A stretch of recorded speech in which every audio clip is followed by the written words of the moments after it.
আসসালামু আলাইকুম এভরিওয়ান, সবাই কেমন আছেন? প্রতিদিনের মতো বিকালবেলা একটু বের হচ্ছি বাড়ি থেকে, দেখি কোথায় যাওয়া যায়। সবুজকে আমি খুব ভালোবাসি, সবুজ যেই জায়গাগুলো আছে, শীতল ঠান্ডা নিরিবিলি জায়গাগুলো আমি বেশি পছন্দ করি। গ্রামে আসলে ওই সব জায়গায় কিন্তু যাওয়ার চেষ্টা করি। তো যাচ্ছি ইনশাল্লাহ, আপনাদেরকে দেখাবো, সাথেই থাকুন শেষ পর্যন্ত। আজকের গন্তব্য আমরা নদীর পাশে যে খেয়াঘাট আছে সেখানে যাচ্ছি। তো এই সময় এই সুন্দর দৃশ্যের ভিতরে একটা জিনিস আমার চোখ কাড়লো। ওই যে দেখেন আপনারা দূরে যে পাখিগুলো, এই পাখিগুলো হচ্ছে অতিথি পাখি। এই সময় বিভিন্ন জায়গায় এরা আসে, এসে ছোট মাছ, শামুক, এরকম নানা রকমের যে ছোট জিনিসগুলো যে নতুন পানির সাথে আসে সেই জিনিসগুলো খাওয়ার জন্যই দূর দূরান্ত থেকে চলে আসে এই পাখিগুলো। আর ধানের মৌসুম কিন্তু আমাদের মাঝে চলে আসে। ধান চাষ করার জন্য জমি প্রস্তুত করা হচ্ছে, পাওয়ার টিলারের সাহায্যে জমি হাল করার উপযোগী করার জন্য চাষাবাদ করছে মানুষজন। এই হচ্ছে আমাদের নদী পার হয়ে আমরা ওপার যাব। ওই পারে গিয়ে আমরা দেখি যে কোথায় যাওয়া যায়। আর এই দেখতে থাকুন কত সুন্দর নদী, এটা নদীতে বলতে বলতে আমরা নদীর এই পারে আসছি। এখন যাব হচ্ছে এই যে মেইন রোডের পাশ হয়ে যাব শিমুলতলা বাজারে। তো যাচ্ছি শিমুলতলা বাজারে। আর শিমুলতলা এসে আমরা ঘোরাঘুরি করছিলাম যে কোথায় যাওয়া যায়। তো হুট করে দুই চাচা বাসতে উঠে পড়লাম বাসের ভিতরে উঠেই বললাম যে আমরা এখন যাব হচ্ছে গিয়ে লেবুখালী ব্রিজে গিয়ে দেখবো যে ওখানকার যে মেলা হয়, মেলায় কি পরিস্থিতি সেই দিকগুলো। আমরা চলে আসলাম হচ্ছে দুই চাচা বাসতে, যাচ্ছি হচ্ছে গিয়ে লেবুখালী চলে আসছি। আর এখানে নাকি মেলা হচ্ছে, তো সেই মেলাতে উদ্দেশ্যেই কিন্তু আমরা যাচ্ছি। আশা করি আপনাদের পুরো মেলাটা ঘুরিয়ে দেখাবো যে এখানে কি কি আছে। এখানে আসার ছিল কিন্তু আসা হয় নাই, এখন যাচ্ছি, হুট করে চলে আসা। তো বাকি অংশ আপনাদেরকে দেখাবো সরাসরি মেলায় গিয়ে। আর আস্তে আস্তে করে আমরা মেলার প্রাঙ্গণের দিকে ঢুকে প্রবেশ করলাম। প্রবেশদ্বারে গিয়ে আমরা টিকিট কাটার জন্য আমার চাচা চলে গেল ইমন সে টিকিট কেটে আনলো। আমাদের যেহেতু দুজন গিয়েছি, দুজনের জন্য টিকিট নিয়ে আসলো। সে কনফিউজ হয়ে গেছে যে এটা কি আসল টিকিট না মেলার টিকিট। তো প্রবেশ করার পরে আমাদের সামনে পড়বে হচ্ছে গিয়ে এরকম একটি ওয়াটার পার্কের মতো। আর মেলায় প্রবেশ করে দেখবেন এরকম একটা আইফেল টাওয়ারের মতো টাওয়ার খাড়া হয়ে রয়েছে। এইটা দেখার পরে আমাদের মন প্রাণ একাল জুড়েই গেছে।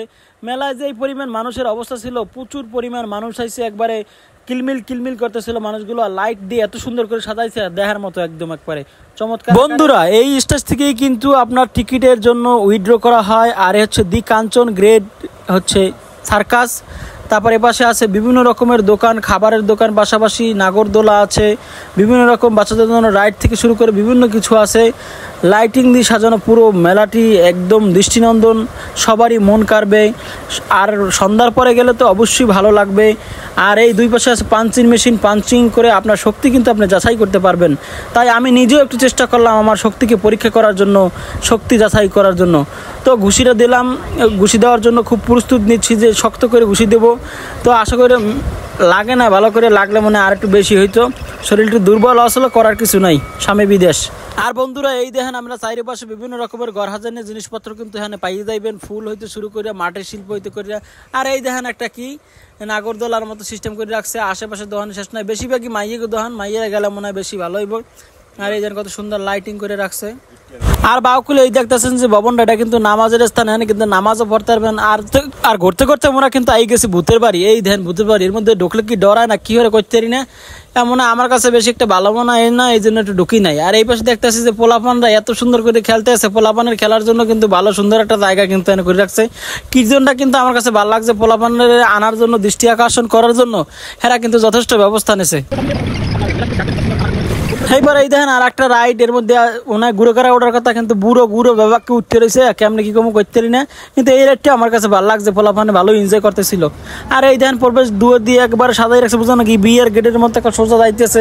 আমার তো মনে হয়েছিল মাঝে মাঝে আমি কি বিয়ের কোনো অনুষ্ঠান আই পেলাম না, এত সুন্দর হয়ে হাজাইছে লাইটিং ব্যবস্থা, যা বলার বাইরে। মেলা কর্তৃপক্ষের তো ধন্যবাদ অবশ্যই জানাই। এই হচ্ছে গিয়ে স্টেজে ওই গান টান গাইবে। আর মেলার টিকিটের উইড্রো কিন্তু করা হয় 10টা সাড়ে 10টার পরে। তো আমরা অপেক্ষা করতেছিলাম যে কখন গান গাইবে, এত অপেক্ষা করতেছি। মানুষজন আইয়ে ভিড় হচ্ছে, হ্যাঁ হালার ফালার আইয়ে গান গায় না। এরপরে গান শুরু হয়ে গেল। এই যে আপনার গান শুনতে থাকে।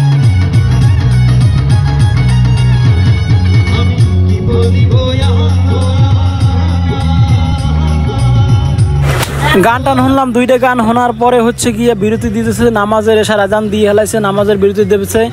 এই জন্য গান শেষে মনে করেন যে 2টা গান মন মতো শুনছি, মন মতো শুনে আর সময় নাই, যেহেতু আমাদের বাড়ি একটু দূরে, এখান থেকে যাইতে হবে, এই জন্য হাওলা বাগি আবার রওনা দিয়ে যাইতে হবে।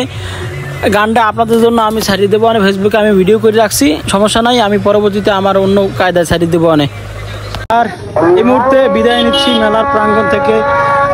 এশার আজান হয়ে গেছে, এশার আজানের বিরতিতে আমরাও মেলা থেকে বাইরে বের হয়েছি, আর এখন আমরা চলে যাচ্ছি আমাদের বাড়ির উদ্দেশ্যে। ইনশাল্লাহ আপনাদের কাছে আজকের ভিডিওটি আসলেই ভালো লেগেছে, কিছু দেখানোর চেষ্টা করেছি। পরবর্তী ভিডিওতে দেখার জন্য আমন্ত্রণ রইল। আসসালামু আলাইকুম, আল্লাহ হাফিজ।